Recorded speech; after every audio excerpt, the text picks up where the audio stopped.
Third eye open, two eyes closed. The Soul Tower stood in the center of Arts Park, casting a shadow along the park's cement walkway. Farther along the path was the park's picnic area where people enjoyed their lunches with a beautiful view of the Crimson Lake. Even farther along the way was the playground area, where people playing frisbee or walking their dogs were always to be found. Next up would be the very center of the Arts Park, where sculptors displayed their works openly for the public. The walkway made one complete circle around Soul Tower, the 108-foot-tall monolith carved from bronze. The tower itself looked like large metal blocks stacked on top of one another, each smaller than the last. Sitting at the apex of Soul Tower, aka Tower of Power to the locals, was a grinning stone gargoyle. Alongside the path were a handful of other statues, each from a separate artist. One of the statues was of a cowboy sitting on his dormant horse. His rock hand was held up to his brow, shielding his blind eyes from the sun. The plaque titled the statue The Long Road Ahead. On the opposite side of Soul Tower was a marble sculpture of a knight, wielding its 3-foot sword at the walkway, almost as if it were guarding the path. All the statues were life-size, except for the last piece of art, situated on the adjacent side. This statue was carved from wood by a Hawaiian artist. It was a tiki man sitting on his haunches, his hands held together, a wide clownish grin on his mug. He had a Hawaiian headdress on his massive head, with several different patterns and characters carved into it. His large belly fell over his knees, while different types of necklaces hung from his neck. This statue stood 12 feet tall and 5 feet thick. It was the oldest piece of artwork in Arts Park, and was considered the most popular piece besides Soul Tower. It was a well-kept park, a place for family, a place for friends, and a place for art lovers. Wolfgang peered up into the bright glare of the sun, beating off the heavy bronze surface of Soul Tower. Through the glare, he could see two red eyes watching him silently from the very top. He could also hear the soft cackle of laughter, and see the red steam pluming off the tower like an ominous sign. Wolfgang knew he was the only one who could see it, and hear the laughter. He'd first spotted the red steam on his usual trek through the park, scavenging for discarded cans and food. His eyes had managed to skim the eyesore of the tower, and to his horror he found the sign.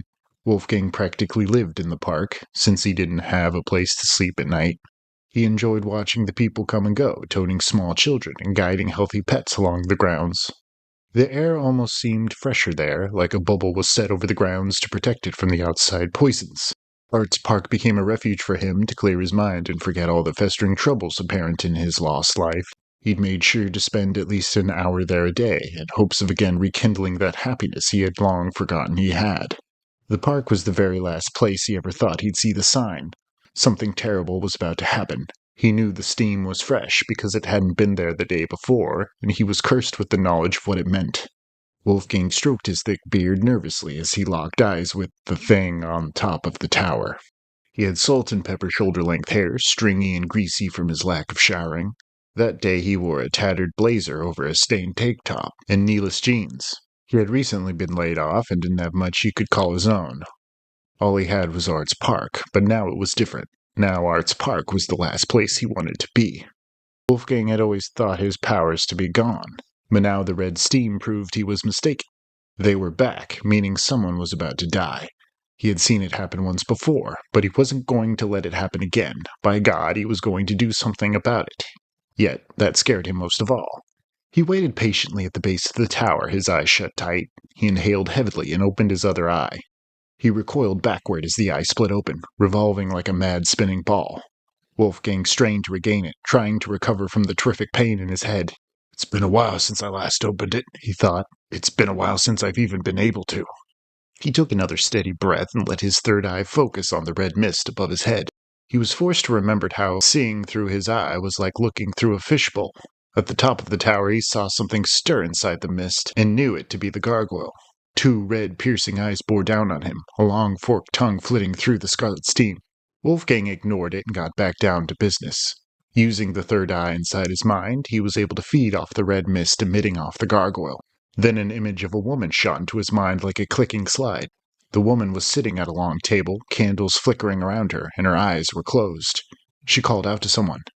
Something in the room. A dark shadow figure started to grow out of the corner behind her, gaining height along the wall. Then she was sitting at another table, staring hatefully at a man across the room from her. The judge spoke wordlessly. They're fighting over the right to a house, Wolfgang thought. A divorce. That was it, a divorce between the man and woman. They were in court, and just like all divorces, they were fighting over the right to certain possessions, and in some cases children. But in that particular case, Wolfgang sensed it was all about the house they had once shared. Then the image of the courtroom was gone in a flash. Replacing it was the man from court, sitting at a bar next to another man, someone Wolfgang recognized from the jacket of a novel he'd read, Dark Horse. He didn't even need his eye to tell him that this man was Ted Collins, world-renowned author of the Knight Rider books. These novels involved the mystical horseman Dark Horse, and his quest to defeat the evil sorcerer Boone, who threatened the future Earth.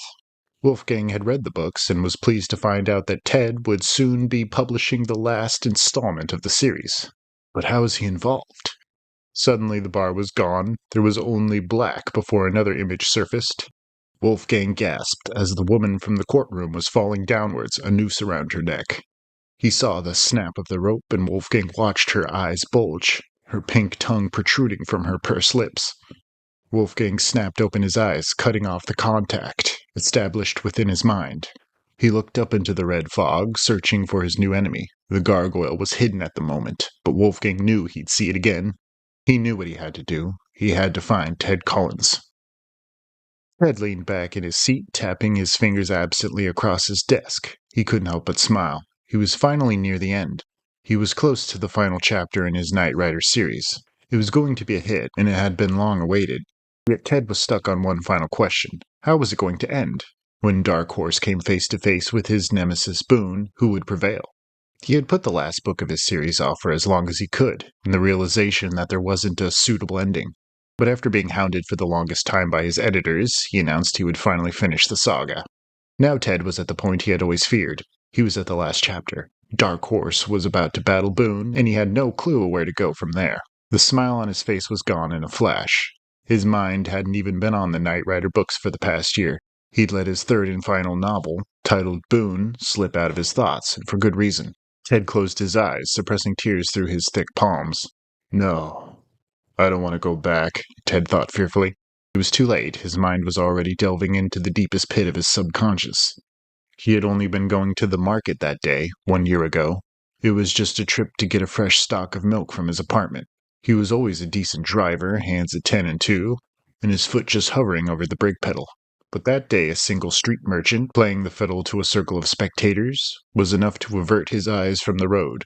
For that lone 2 seconds his attention was elsewhere. A man in his late 30s had stepped into the crosswalk. Ted and the man had locked eyes at the same instant, but he couldn't bring himself to hit the brakes fast enough, and the pedestrian wasn't able to step away. Ted remembered shutting his eyes, his teeth clamping over his lower lip. He remembered the dull smack. The man was flipping over his hood, his head connecting with the windshield. The pedestrian then continued up the roof of Ted's car, joining with the pavement inches from where the fiddle player watched, stunned. Ted's license was revoked and his car impounded. The victim's son refused to press charges, but Ted couldn't help but wonder what the victim would have said about the matter, if he could talk. Ted was told he would have served prison time if the victim, George Bassa, had died, but he still expected to be sued by George's only family, his remaining son, or at least spend more time in a holding cell. He often wondered if he avoided punishment because he was a famous author, receiving special treatment once again. That didn't mean his career wasn't affected. The incident was splattered across every front-page news story, scaring most of his true fans away. Ted went to court, paid his fines, and admitted his folly. He visited George twice a month at an apartment he had provided for him to live with his son. He also helped pay for the groceries and medicine George would need. Ted knew that his insistence to pay for George's apartment was purely out of guilt, but he couldn't help it. George could no longer work. He was now catatonic and spent most of his life in a wheelchair or in a bed.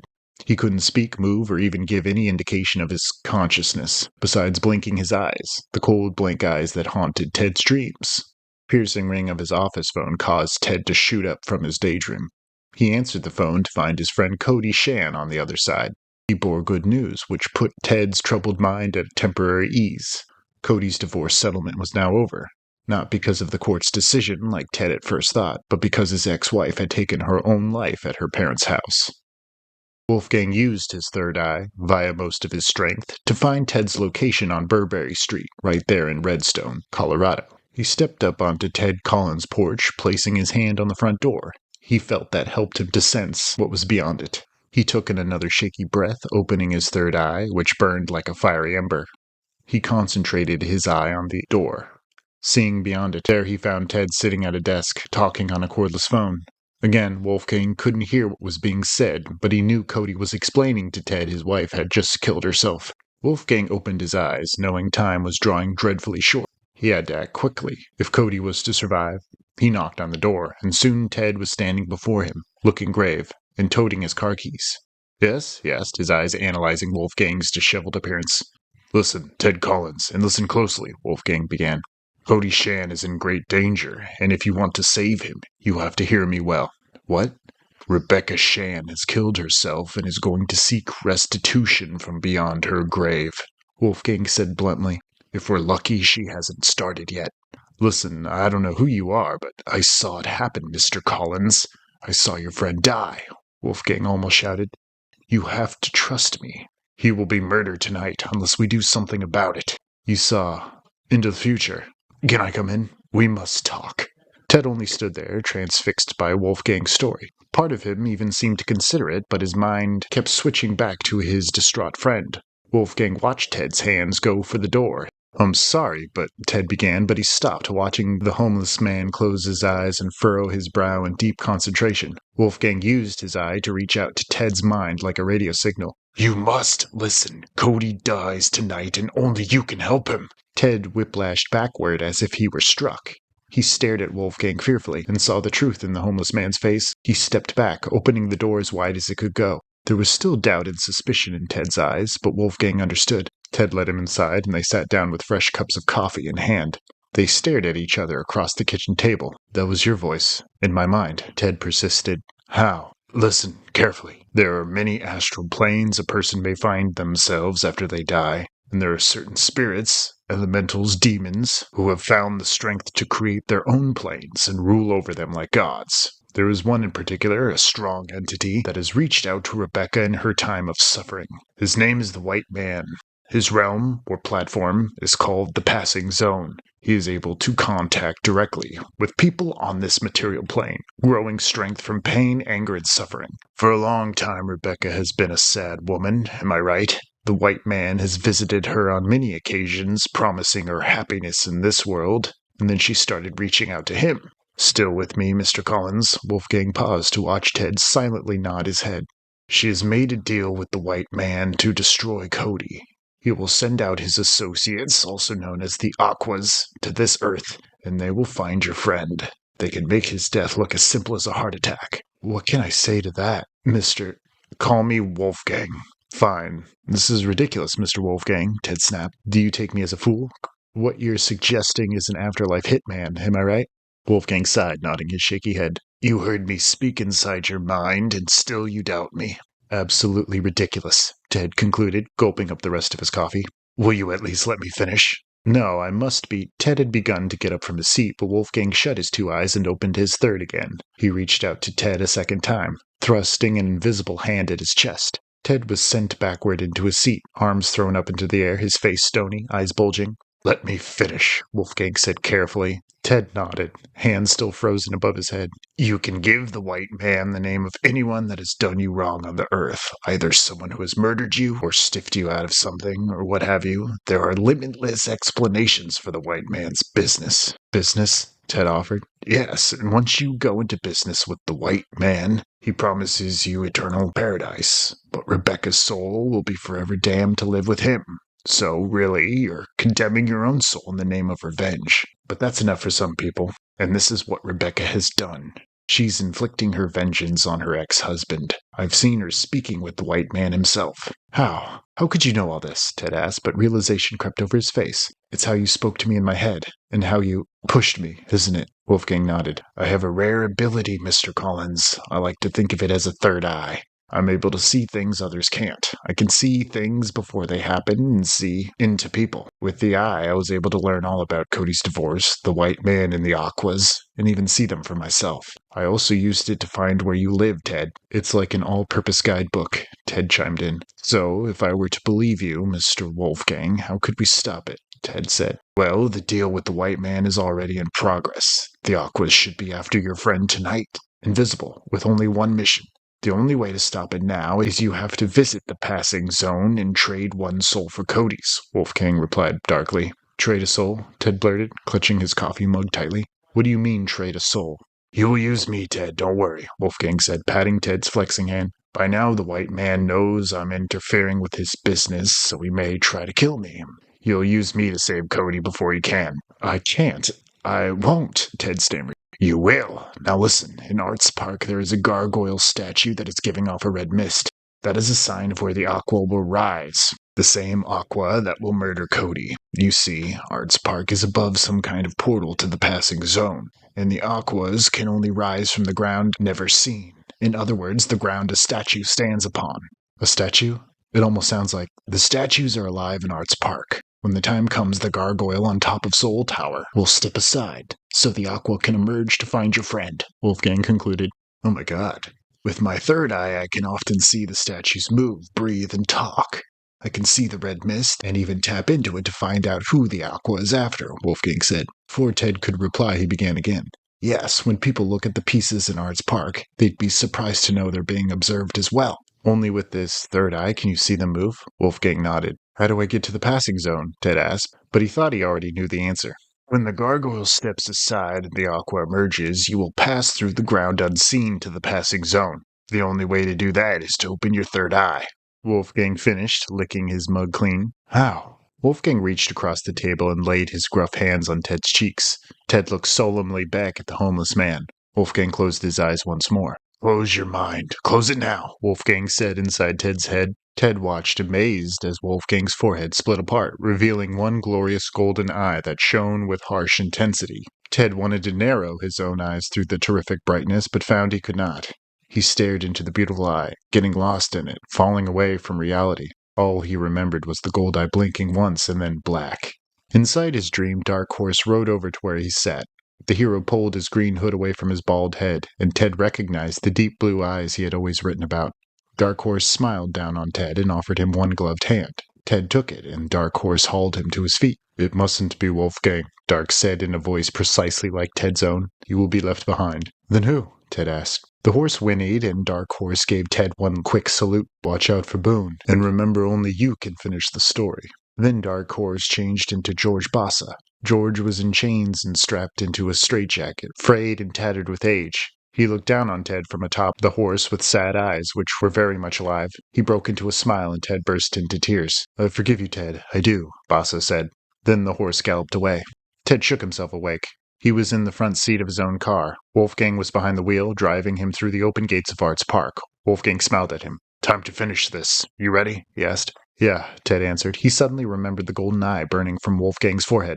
Do I have it? Yes, Ted, Wolfgang replied simply. How do I know? How can I open it? Ted asked, massaging his forehead, searching to see if he'd find an actual eyeball tucked behind his skin. Wolfgang stopped the car in the empty parking lot. He turned toward Ted, stroking his beard thoughtfully. Close your eyes and you will know what to do after that. Go ahead and try. Ted did so, and at first sensed nothing. Then, inside all that darkness, he felt something move restlessly. It opened only as a slit in the dark, and Ted recoiled back from the golden light. He carefully opened the eye and felt a burst of raw pain course through his brain like a crashing wave. Ted threw open his eye to see Wolfgang laughing at him. I know, it's a rush the first time you open it, Wolfgang explained, but it gets better, I assure you.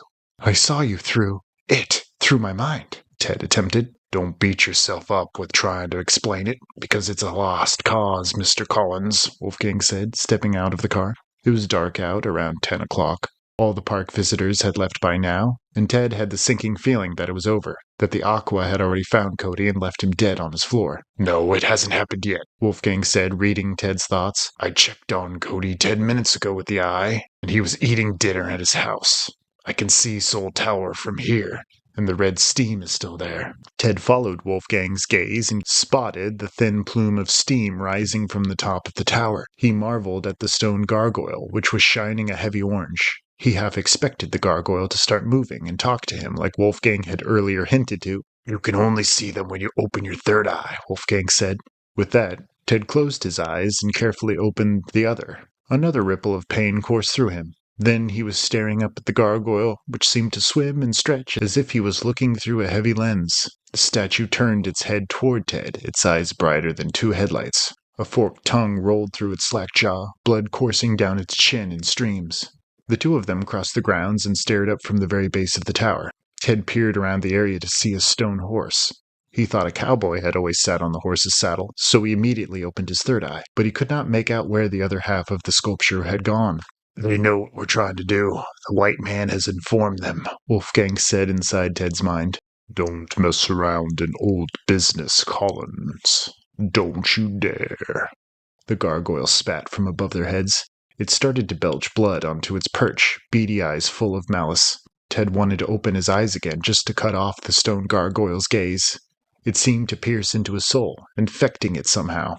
"Don't, Ted. Always be alert," Wolfgang screamed. Ted averted his eye from the gargoyle to a set of rock arms reaching for Wolfgang. Wolfgang turned and screamed as the arms of the cowboy wrapped around his waist. The arms clenched, and Ted heard splintering cracks emit from the man's pelvis. Wolfgang cried out, clawing at the fists secured to his hips. Ted sprinted toward him, his head feeling heavy. The statue leapt at Ted, its boots rocking the earth. It threw Wolfgang across the grounds, where he crashed into the pavement.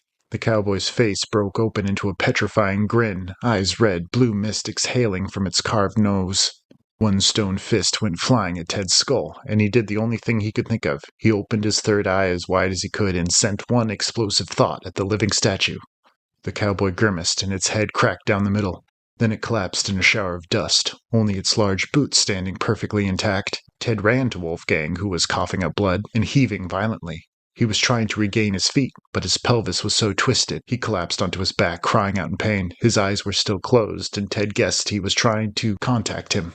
Ted went to yank Wolfgang to his feet when a marble sword sliced inches from Ted's scalp. Ted turned to face the laughing knight.